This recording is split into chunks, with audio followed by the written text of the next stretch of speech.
الحمد لله رب العالمين الرحمن الرحيم مالك يوم الدين إياك نعبد وإياك نستعين اهدنا الصراط المستقيم صراط الذين أنعمت عليهم غير المغضوب عليهم ولا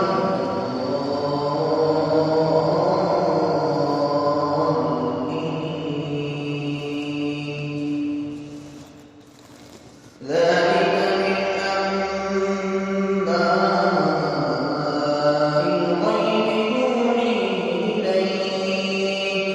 وما كنت لديهم إذ أجمعوا أمرهم وهم يمكرون وما أكثر الناس ولو حرصت بمؤمنين وما تسألهم عليه من أجر إن هو إلا ذكر للعالمين وكأين من آية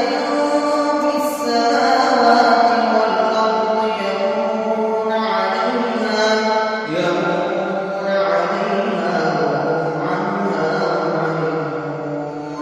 وما يؤمن أكثرهم بالله إلا وهم مشركون أفأمنوا أن تأتيهم غاشية من عذاب الله أو تأتيهم الساعة بغتة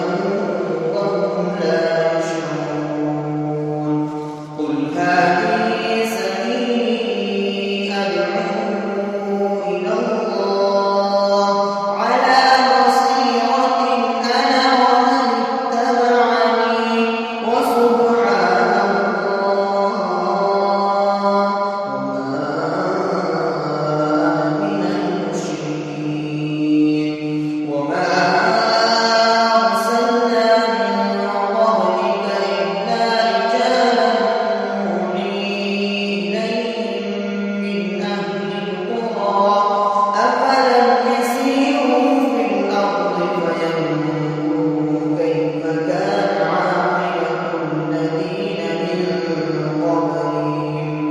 ولدار الآخرة خير للذين اتقوا أفلا تعقلون حتى إذا استيأس الرسل وظنوا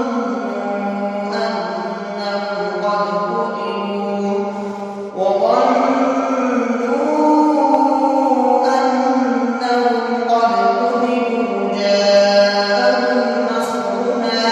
فنجي من نشاء ولا يرد بأسنا عن القوم المجرمين لقد كان في قصصهم عبرة لأولي الألباب ما كان حديثا يفترى ولكن تصديق الذي بين يديه وتفصيل كل شيء وهدى ورحمة لقوم يؤمنون.